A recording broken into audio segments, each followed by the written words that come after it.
Alright, we're gonna do one more. 15 Fanes, Dragon Ball Super does better than DBZ.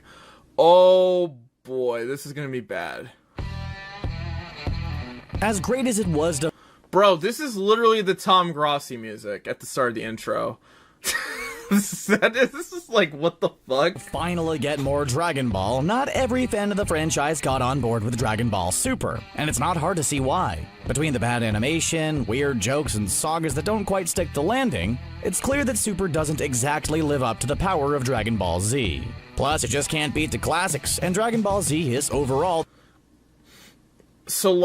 So then there's no way you're going to be able to pick 15 things that Dragon Ball Z does better than Super. That Dragon Ball Super does better than Z. This is going to be a bunch of bullshit. The superior series. That said, there are some things that Dragon Ball Super did some things. Again, you put in 15. That's not some by anything. Better than Dragon Ball Z. If you said 5 things, I guess that's okay. But like 15? Bro, that's clickbait in and of itself. From the Beerus Saga to Dragon Ball Super Broly, let's take a look at all the things that Super does better than DBZ. Fans might be mixed on Dragon Ball Super, but there's only one thing they can't deny is great about the series: the humor. The original Dragon Ball started out as an adventure comedy, and you barely talk about it! As the series progressed, the humor was dropped in favor of the action martial arts elements. There was some humor involved in. I wouldn't fully disagree. I don't fully agree with that. Yeah, it did get toned down a little. From what I have known about DBZ is that it does from when I watched it, there are a lot of good humor moments in the show. That is something to talk about, you know. But I would also say the humor, yeah, I agree. Yeah, Drew has a point here. Humor is a bit subjective in that regard as well. But this is continued in Dragon Ball Z, and it's all action and some comedy thrown in. Not to say that this made Dragon Ball Z stale or anything, but it was nice to see comedy return to the franchise in Dragon Ball Super. From Goku's dim-wittedness to the slice of life. That dim-wit, bro, no.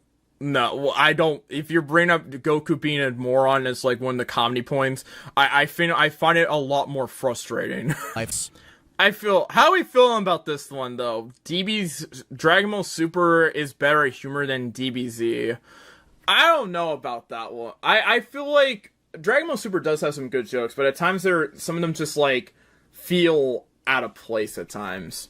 Yeah, I would agree with that too. Like someone might actually like a rail being in there, but which from that Dr. Slump manga, which is another Toriyama creation that a lot of people probably haven't read.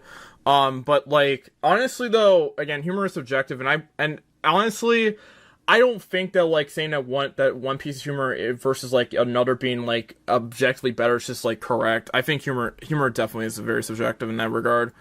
Another thing that Dragon Ball Super... Raising the stakes? Are we actually crazy right now? I mean, I don't know about raising... I don't know about that one, G. I don't know if you... Saying Dragon Ball Super did a better job at raising the stakes is a little bit out there, I think. Dragon Ball Super used a similar concept, but also built out and expanded the universe to increase the scale of the series and put more at stake when the new antagonist showed up. The most notable expansion was when the Dragon Ball multiverse was revealed, a concept that raised the stakes when the tournament of power came around, as each universe had to fight each other or be erased. How's that for stake? But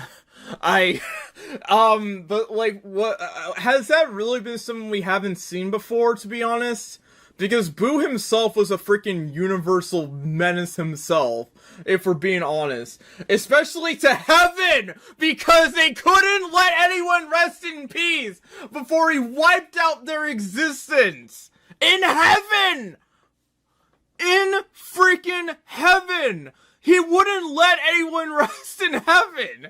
Bro, I'm sorry. I don't know if I agree with that either. What? Z. And that most of it is derived from these slice of life episodes. Those episodes and moments... They did humor again?! I can't agree with that. There are a lot of like really good moments of some decent slice of life examples in like Dragon Ball, such as like when Goku was hanging out with Gohan before the Cell games. And it takes like a decent break from like a little bit of the action going on in between the arc. It allows you to get a little bit more of a breather here, and also just like you kind of like are speculating about like a little bit of like what the hell is Goku doing and shit. But like the slice of life episodes just don't really like, I wouldn't say fully relate to like the incoming plot. But at the same time, I'm not gonna say the slice of life episodes are bad for Super at all. Far from that. Having moments like where, for example, like Vegeta hangs out with his family is pretty good, and also is a testament to his growing character. But I wouldn't say that like the slice of life aspects are like better overall than DBZ Super, to be honest. I think they are welcome though.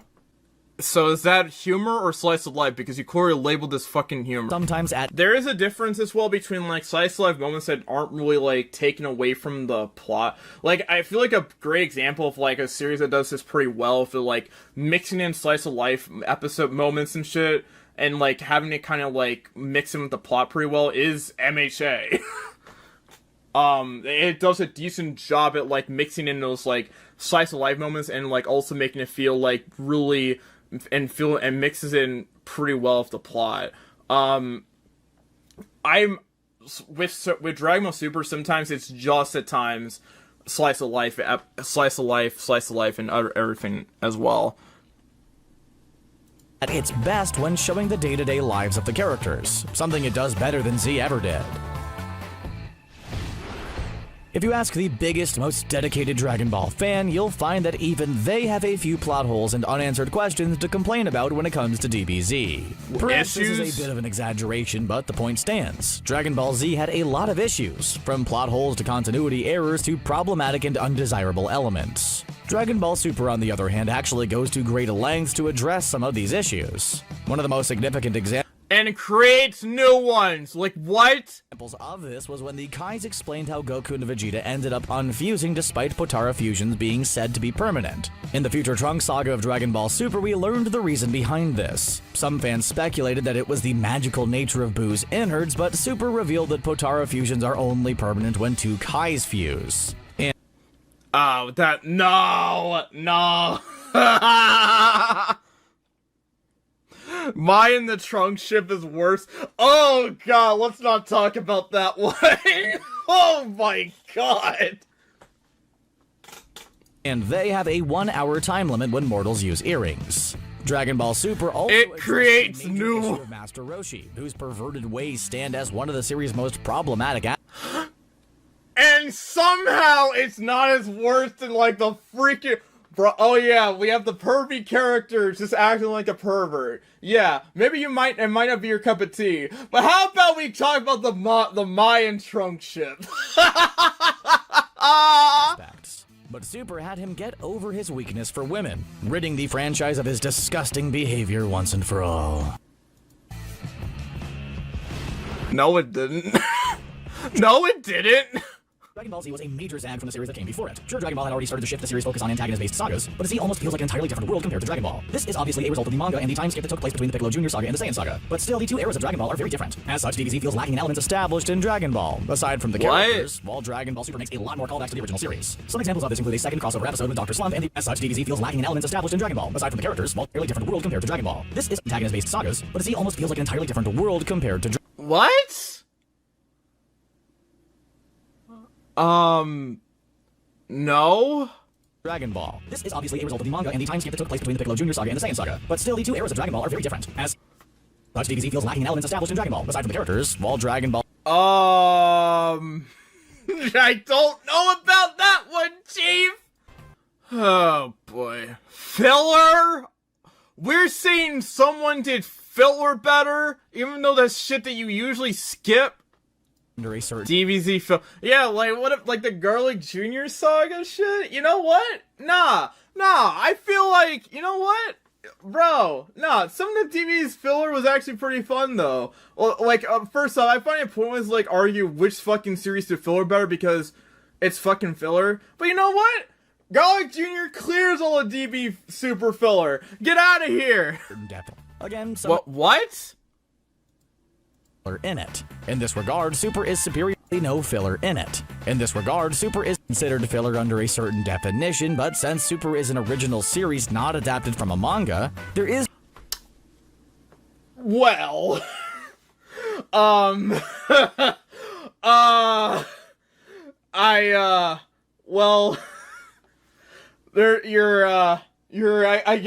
guess. I don't think that makes that DB0 had peak on, too. OG Dragon Ball had better filler, though. Yeah, but we're talking about, like, DBZ versus, like... I mean, there are stark differences between the Dragon Ball Super manga and the anime, but, like... I don't know about that one, Chief. I don't know about that one. Technically, no filler. Well, they're like the Dragon Ball Super's manga and anime are just like very, very different in comparison. Like they're just and I'm like I can't watch it. What other points does this guy make? What unique powers? Bro! Are we really trying to praise the entire Future Trunks Goku Black Deus Ex Machina? Or, I'm sorry, Fuse Zamasu Deus Ex Machina? Really? New transformations? I mean, I'll give him that. Ultra Instinct and, freaking, Super Saiyan God in Blue are pretty cool. But animation? Are we actually high right now? I mean, there are some good animation moments, but they're, I feel like the complaints about the animation are a little bit overblown in, with Dragon Ball Super, because the main example is always episode 5 and shit. I can't really agree that Dragon Ball Super had better animation is what I'm trying to say. Older characters, I could they do utilize 17, 18, and Tien a little better, so I could kind of agree with that. Goku and Vegeta is a rivalry. I don't know about that one. Strategy, female Saiyans, okay. I could kind of, I mean, interesting Kale and Kefla. I'll give him that one. So let's see. 0 for 2, 0 for 3, 0 for 4, 0 for 5, 0 for 6. Unique powers, 0 for 7. 0 of 8, 1 of 9, 1 of 10, 2 of 11, 2 of 12, 2 of 13,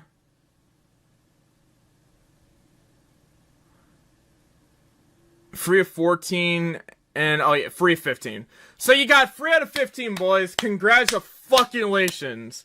Kai does sweep. Kai is great. Animation. I gotta say, I like the forms of, to be honest, I like Ultra Instinct a lot. It's such a cool freaking form. I don't like how DV Super kind of, went into, a route of, pull out a new transformation bag and shit, but I honestly really fucking like, Ultra Instinct a lot, to be honest, so I prefer Ultra Instinct to Super Saiyan, to be honest, even though I think Super Saiyan's a lot more iconic. I'm just a sucker for white hair transformations. I'm just a sucker for, white hair transformations. That's my thing. I don't think, but honestly, none of those forms compare to the greatness of Super Saiyan 4. I don't care what y'all have to say about GT. Super Saiyan 4 is the best transformation in Dragon Ball. I am not taking this back. I'm not. Here, okay, let's talk about this. Goku overcoming his trauma and a transformation that killed his grandfather. Awesome. Him becoming Super Saiyan 4 to whoop the shit out of Super Boo's ass. I'm not Super Boo. Fucking baby's ass. Super baby's ass. Yeah, check. And the amount of hype that shit was. Woo! Boy, man. Oh, boy. I'm telling y'all. Super Saiyan 4 is the best freaking transformation in Dragon Ball. Not even close. It's better than Super Saiyan. Don't come at me. don't come at me. Super Saiyan 4 is better than Super Saiyan. Freaking Super Saiyan is better than Ultra Instinct. It's better than God Form. It's better than Blue. It's better than Free.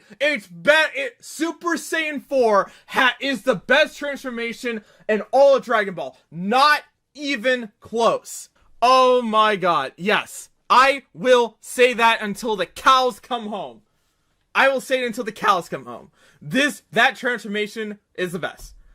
Alright, I'm gonna take a nap. Have a good day, everybody. I'm going to...